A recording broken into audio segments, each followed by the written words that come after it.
हम लोग बच्चों एक कविता करेंगे, ठीक है? चलो अच्छा शुरू करते हैं।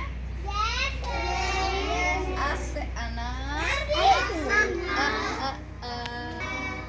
आम, इ से इमली, ई से ईख, उ से उल्लू, ऊ से